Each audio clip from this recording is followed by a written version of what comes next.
नमस्कार दोस्तों। आज हम शनिवार व्रत कथा सुनते हैं। एक समय की बात है, महाराज दशरथ के शासनकाल में एक बार ज्योतिषियों ने बताया कि जब शनि ग्रह कृतिका को रोहिणी पर आएंगे तो धरती पर 10 वर्षों का अकाल पड़ेगा तथा सभी जगह अतीव समस्याएं आ जाएगी। तब राजा को चिंता होने लगी। उन्होंने महर्षि वशिष्ठ से इसके निवारण के बारे में पूछा, किंतु शनि के प्रभाव को दूर करने का उपाय उन्हें भी नहीं ज्ञात था। तब निरुपाय होकर नक्षत्र लोक पर आक्रमण कर दिया। जब शनिदेव कृतिका अनंतर रोहिणी पर आने को तैयार हुए तो राजा ने उनका मार्ग रोक दिया और शनिदेव को ऐसे पराक्रमी राजा को देखने का अवसर नहीं मिला था। तो वह कहने लगे, हे राजन, तुम्हारे इस पराक्रम को देखकर मैं अति प्रसन्न हूँ। आज तक कोई भी मेरे सामने आए किंतु सब जल गए, किंतु तुम अपने तप के कारण बच गए हो। तुम जो भी वरदान मांगोगे मैं तुम्हें अवश्य दूंगा।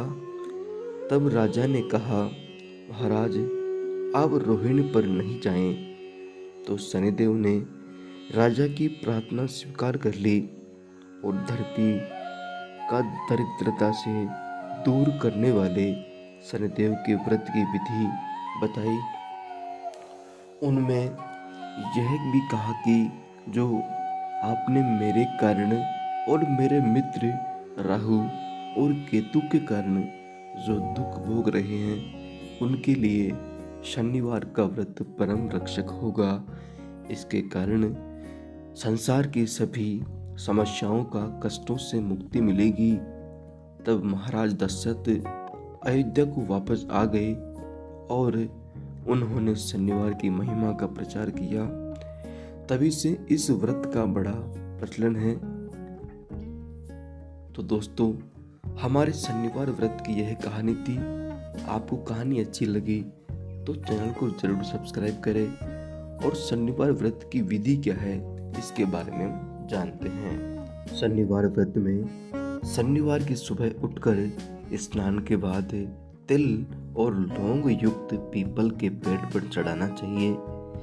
जल चढ़ाते समय व्यक्ति को हनुमान जी और शनिदेव की आराधना करनी चाहिए। इसके बाद शनिदेव की मूर्ति के समीप बैठकर ध्यान लगाना चाहिए। पूजा समाप्ति के बाद काला कपड़ा, काली वस्तु भिक्षु को दान करना चाहिए। व्यक्ति को शाम के समय भोजन करते समय शिवम शनैश्चराय नमः का जप करना चाहिए। व्रत के अंतिम दिन व्यक्ति को शनिदेव की आराधना करते हुए हवन करना चाहिए। तो दोस्तों, हमारी यह शनिवार व्रत की कहानी और विधि थी। अगर आपको कहानी और विधि अच्छी लगी तो चैनल को ज़रूर सब्सक्राइब करें और इसी तरह से कहानियाँ सुनने के लिए बने रहिए आप किसी यूट्यूब चैनल के साथ में, ताकि आपको कहानियाँ सुनने को मिलती रहे और आप अच्छी अच्छी कहानियाँ सुनते रहे। तो नमस्कार दोस्तों, आप सभी का स्वागत है कन्नड़ भक्ति कहानियों में।